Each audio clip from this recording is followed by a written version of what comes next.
Que pouvons-nous retenir de ce silence de Joseph? Silence ô combien éloquent. D'abord, notons que la rétention de la parole chez Joseph est un gain, lequel a pris corps grâce au mécanisme de pondération et de temporisation. En amont, en se taisant, Joseph peut écouter. Il peut discerner quelle est la volonté de Dieu. Et d'ailleurs, c'est dans ce sens qu'il a été écrit dans le livre de Proverbes, le chapitre 17, verset 27. Qui sait tenir sa langue a du discernement. Qui garde son sang-froid est un homme de réflexion. En aval, ce même talent qu'est le silence chasse les paroles superfétatoires, inutiles, qui parasitent le cheminement vers le succès. En effet, dans la démarche qui est celle de Joseph, il n'y a pas de « mais pourquoi? C'est injuste, c'est pas normal », c'est-à-dire rien de toutes ces jérémiades sur son sort. Sa réponse était plutôt dans le silence. Par ailleurs, le silence de Joseph n'était pas seulement une absence de parole ou une incapacité à se défendre, mais c'était avant tout une plénitude de vie intérieure. C'était un silence fécond, un silence en gestation, préparant ainsi l'heure de gloire qui devait être la sienne. Dans la prison, Joseph n'avait pas besoin d'être loquace pour que la communauté carcérale prenne conscience que lui, il était un parangon de vertu. Non, Joseph n'avait pas besoin de se justifier. Il n'avait pas besoin d'épiloguer sur les raisons qui l'ont conduit à la prison pour convaincre ses co-détenus ou bien le garde pénitentiaire que lui, il méritait un casier judiciaire d'une blancheur immaculée.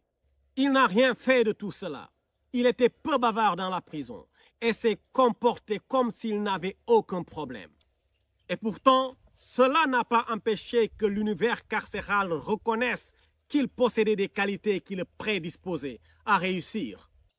Au demeurant, ce talent qu'est le silence est non seulement une force fécondatrice d'une glorieuse espérance quant à la réalisation du plan de Dieu dans la vie de Joseph, mais il est aussi une énergie qui libère une puissance, provoquant au temps opportun le réveil de ce que j'aime appeler le super phénix, qui se déploie de tout son potentiel et fait tomber en désuétude les pronostics de ses frères qui avaient dit « Nous verrons ce que ces rêves deviendront ».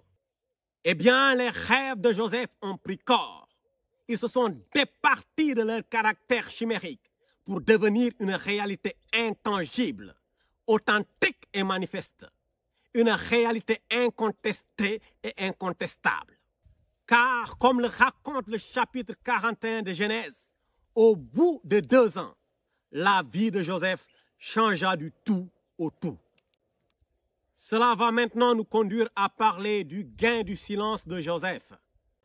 Dans le chapitre 41 que je vous invite à lire chez vous, ici le pharaon va être fortement tourmenté à cause de 2 rêves qu'il a faits. Et il n'y avait personne en Égypte qui put lui révéler les explications de ses songes. C'est donc à ce moment précis que l'échanson va se rappeler que lorsqu'il était en prison, Joseph lui avait interprété les rêves qu'il avait faits. Aussi va-t-il partager son expérience avec Pharaon. Touché par les explications de son serviteur, Pharaon va alors donc immédiatement ordonner qu'on lui amenât Joseph afin que ce dernier puisse lui donner les significations des rêves que lui également avait faits. À la lecture du verset 25 du 10 chapitre, Joseph commence par dire au Pharaon que ces 2 rêves ont une seule et même explication. Aussi, dans une démarche méthodologique et dans un ton doctoral, le fils de Jacob va servir au Pharaon un cours magistral qu'il n'oubliera jamais de sa vie. Avec une aisance naturelle, Joseph va faire une opération intellectuelle et spirituelle consistant à décomposer ces 2 songes afin de dégager les éléments propres à leur explication. À la suite de ce décryptage, le pharaon ne mit pas trop longtemps à comprendre, comme le dit le verset 38, qu'il ne connaissait personne qui de près ou de loin pouvait être à la hauteur de Joseph, un homme plein de l'Esprit de Dieu. Et Pharaon d'ajouter au verset 39 et 40, « Puisque Dieu t'a fait connaître toutes ces choses, Il n'y a personne qui soit aussi intelligent et aussi sage que toi. Je t'établis sur ma maison et tout mon peuple obéira à tes ordres. Le trône seul se lèvera au-dessus de toi. Bien-aimé, dorénavant, Joseph, un Hébreu, va devenir, après le Pharaon, l'homme le plus puissant de l'Égypte. Dorénavant, lui qui avait été victime de mépris, victime de mensonges et d'ingratitude, il va être honoré par tous dans ce pays. Qui l'aurait cru? Qui aurait cru que ces silences allaient engendrer un jour une telle position d'influence, de prestige et d'autorité? Voilà un homme dont une bonne partie de sa jeunesse fut passée au crible d'épreuves morales, d'épreuves physiques, sentimentales, spirituelles et tout ce qui s'y greffe. Mais il resta serein, développant une attitude imprégnée de respect et d'humanité. Chers internautes, la vie de Joseph avant de rencontrer le Pharaon, c'est 13 ans d'épreuve et de patience. 13 ans d'apprentissage dans l'humilité et bien souvent dans l'humiliation. 13 ans d'abandon à la volonté de Dieu. 13 ans de silence, laissant ses racines se fortifier dans le secret. Et après cela, comment est-ce que la réussite de Joseph ne va-t-elle pas être resplendissante? Comment est-ce que le plan de Dieu ne va-t-il pas s'accomplir magistralement au point que Pharaon dise encore une fois, « Sans toi, personne ne lèvera la main ni le pied dans tout le pays d'Égypte. » Voilà l'honneur qui fut celui de Joseph après avoir souffert en silence pendant bien des années. Toi qui m'écoutes, j'aimerais t'encourager à t'inspirer de la vie de Joseph dans sa capacité à garder le silence. Si tu traverses l'expérience d'une véritable humiliation professionnelle, familiale, sentimentale, conjugale, sociale et tout ce que vous voulez, garde le silence et laisse le Seigneur combattre pour toi. Exode 14, 14. Tu as peut-être une belle voix, une excellente voix radiophonique. Il faut cependant savoir la réduire au mutisme dans bien des cas pour pouvoir arriver à tes fins. Tu es un orateur persuasif et éloquent.